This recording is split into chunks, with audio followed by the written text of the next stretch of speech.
It is the voice of Indiana County. It's WCCS 101.1 FM, AM 1160, and WCCSradio.com. The guys from GCES are here.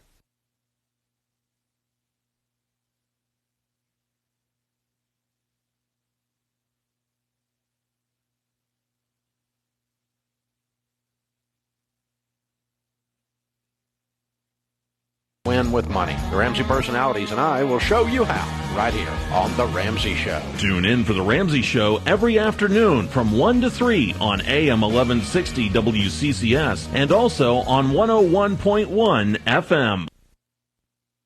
Information presented on this program is believed to be factual and up to date, but we do not guarantee its accuracy, and it should not be regarded as a complete analysis of the subjects discussed. Discussions and answers to questions do not involve the rendering of personalized investment advice, but are limited to the dissemination of general information. A professional advisor should be consulted before implementing any of the options presented. Encompass More Asset Management is registered as an investment advisor with the SEC and only transacts business in states where it is properly registered or is excluded or exempted from registration requirements. Registration with the SEC does not imply a certain level of skill or training. And the guys are here. Clinton Smith, Galen Bargerstock, GCES time on Indiana in the Morning. GCES. Gentlemen, good morning. Happy New Year. Good morning. How's it going? Wonderful. Good to have you both with us here today. You know, we get to the beginning of a new year, and folks make all kinds of decisions about their lives. And many of those decisions for folks who are really thinking about where am I going, what's down the road, have to do with their finances and their retirement savings and what they should be doing with their money now, the money by which they live their lives. It's not a simple thing. It's a pretty complicated world out there, especially when you're dealing with finance and finance law and all of those different things. And I guess what I'm saying is you really shouldn't be rushing into things. You should get the pros to help you out. Yeah, there's a lot of things you can do on your own. I take it the whole way back to like doing home remodeling. Like if you're not a plumber, you could try to do it on your own. If you're not an electrician, you could try to do it on your own. But then again, that's whenever you like flip on the light switch and instead of the fan turning on, the light turns on. You can never figure out why, So Galen deals with stuff constantly. We've even come into a lot recently where, a lot of people are hearing annuities or do a rollover. And a lot of people don't understand the restrictions and stuff that happen behind that. Because if you do a rollover, you're locking your money in for quite a long amount of time. And there's just some situations where that isn't the right thing to do for the client. And there are other insurance agents and people out there just trying to make a sale, just trying to do a rollover on whoever they can. And that's one of the things that we really want to talk about is making sure that the people that you're talking to are really diving deep into your finances and helping you understand what it is that you're purchasing, because there are so many different things out there and there are so many different levels of rules and regulations that sometimes people sign up for something that they don't know what they're signing up for. Yeah, Galen, I guess when you think about it, if I try to rewire my house and there's smoke that's coming out of the outlet, I've done the wrong thing. Or if I'm trying to replumb and it's leaking all over the place, then why not get ahead of that and have an actual pro come in and do what I need? It works that way in finance too, doesn't it? It does, for sure. I mean, what Clinton's saying, if you do a rollover into an annuity, annuities have restrictions. So most of them are usually, something between 5%, maybe nothing liquid the first year. After that, on average, most companies give you 10% that you can pull out per year, usually for the contract duration. If you're rolling money over and, you go into a managed account, you don't have those restrictions. You can pull in and out as you see fit. It's just the annuity vessel that's going to have a little bit of the limitations for somebody. But that also is what gives people the protection. The insurance company is insuring, something for you. So you do want to have some insurance inside of your retirement for sure, because you don't want to maybe outlive that income if you need an income stream from it. So I've always come upon, I look for the loss of income, what you're losing when you retire based on what you're getting from pension, Social Security, old 401ks, pensions, stuff like that.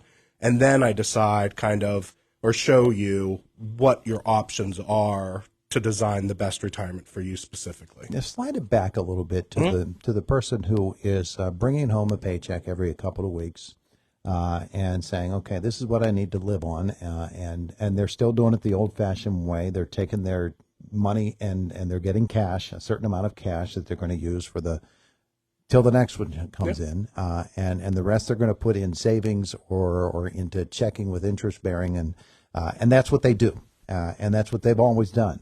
Yeah. There's so much more that they can do, but they should do it with proper guidance.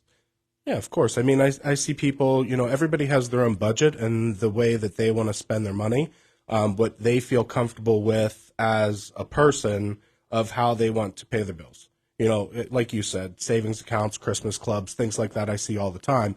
When you retire, you're probably not going to be doing as much of the savings accounts, maybe the Christmas club, but you're really looking to just keep that going the way that you already know how, and that's where annuities will come in, and they could give you a guaranteed monthly income.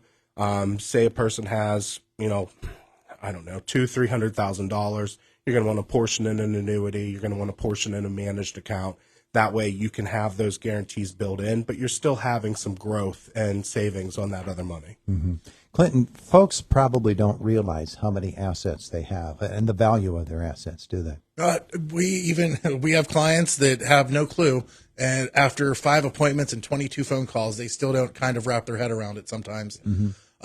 Not because they're not intelligent. It's just they don't have that background. Yeah. Well, a lot of people, I mean, whenever you're looking at your assets, you're looking at your home, you're looking at the whole household. It's not just you as an individual. If you're married, it's a household situation. You don't go off of net assets, just off of half of the relationship. So even when you take that into consideration, there are a lot of people that still don't understand how it works. That's why we do this every day. I don't want to understand how an electrician works, because I will pay for an electrician. Do you know what I mean? Mm-hmm. And you don't even have to pay for us. It's free for us to come in. You can get a financial analysis, and we'll go over all this stuff. And don't get me wrong, annuities are not bad for everyone. It's just understanding what it is that you're purchasing. Don't just go and do a rollover because that's what you hear that you're supposed to do. You really should look into what it is that you're purchasing and the restrictions behind it. Because if you put your money in there, you're going to lock it up. You're going to have surrender charges if you try to pull it out earlier. So there are times that it works, but there are also a lot of times where it doesn't. One of the things that we talk about a lot, Galen, when we get to this time of the year, or when we do our segments with GCES, is that it's a different circumstances, set of different circumstances for someone my age as opposed to somebody who's just out of college. Someone who's in between the two, maybe in their late 30s, early 40s. And those different sets of circumstances really determine what direction you would recommend that they go. Yeah. I mean, and then I also keep stuff in my back pocket that I know that you're going to want in the future. We're talking about, using home remodeling as an example. Well, one of the biggest things that people spend money on in retirement are new kitchens, new bathrooms, new cars, and they don't take that into consideration. So that's stuff that I also think about when they need liquidity about, they're going to probably want to do a remodel purchase. Mm-hmm. So that kind of stuff and savings, the younger you are, the more you have as time to put in to make that savings happen. So like when the new year comes around and you get a raise from your employer, it's always a good idea to take a portion of that new raise, sit it aside in your 401k or some kind of savings for yourself, and then bring the rest into the household. That way you feel the raise, but you're also saving for the future. Mm-hmm. First of the year comes, and people start pulling out whatever shoebox they've been keeping their papers in for the past year. And maybe they've been making quarterly payments. Maybe that's been taken out by their employer. There are all kinds of different ways that people do finance through the course of a year. But right now they're starting to think about taxes. And taxes, certainly in terms of investments, taxes have certain real effects on what approach you're going to take, correct? Yeah. It's not just taxes that there's taxes now that people are taking into consideration. But at the beginning of the year, everyone, it's either your waistline needs to be in check or your checking account needs to be in check. So everyone probably joined to Planet Fitness already. It's new in town. There's a lot of people that do that at the beginning of the year. Some people might even be at the very beginning of financial resolutions of stuff like make a budget, pay off debt, and stick to your budget. Those are usually the three biggest ones that we see at the beginning of the year. And sometimes they are gone by February for most people, just like the gym. Mm-hmm. So, yeah. And well, you know, they don't know. That's the bottom line. They need the pros. That's what you guys are all about. So, Galen, what should people be thinking about now as they think, okay, April the 15th is coming, and it's probably closer than we want it to be? Well, I mean, any family should try to talk to a tax professional, see what kind of money that they could set aside tax deferred or, you know, change things up. But ultimately, what are you going to do with that refund when it does come in? Mm-hmm. Say you're going to get $8,000-9,000, you know, depending on the family. You know, what are you going to do with that money? Is that something that you're going to spend on something frivolous, or are you going to sock that away for retirement in some sort of manner? Mm-hmm. Mm-hmm. By the way, that number went up this year. It's up to $23,000 now to max out your IRA. Last year it was $22,500. Mm-hmm. That's one of the new things this year is that now you can sock away $23,000 a year into a new IRA. Yeah. Well, that is to an employer account, but yeah. Okay. Yeah. And that would be this year's taxes, not last year's. But that's why you want to talk to a CPA to make sure you get the right, correct information. Mm-hmm. Of course, I'm not a CPA. I know the rules of how the money works and stuff like that. But ultimately, you need to get your numbers from them on what you can do. Yeah. Somebody who wants to get aligned with GCES, though, January is a pretty good time for that to happen, too. Because, you know, that's fresh start time for them, too. Yeah. You'd be surprised. It seems like it's still snowy outside, but we are already running. People want to wait. Usually, you know, we work with a lot of postal employees. They're so busy in December. Come January, they're sick of delivering boxes. They're ready to retire. So we're already busy. Yeah. And I think the new year, new you thing, you know, anybody that is working towards retirement, if this is your year for retirement, this is your year, you know. So everybody knows, hey, I'm retiring in 2024. Mm-hmm. So at the beginning of that year, you should definitely line stuff up if you haven't already. Yeah. And there are a lot of different avenues that you can go, and that's why you need somebody like you.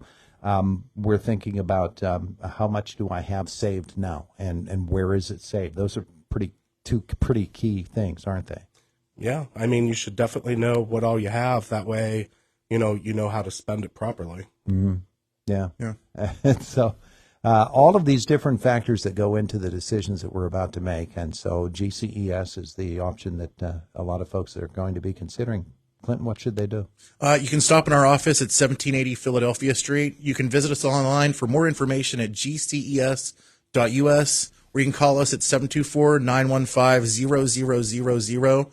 And someone can answer all your questions and set you up with a time to come in and sit down with us. Thank you, gents. Thank you. All right, boys. It is the voice of Indiana County. It's WCCS 101.1 FM, AM 1160, and WCCSradio.com.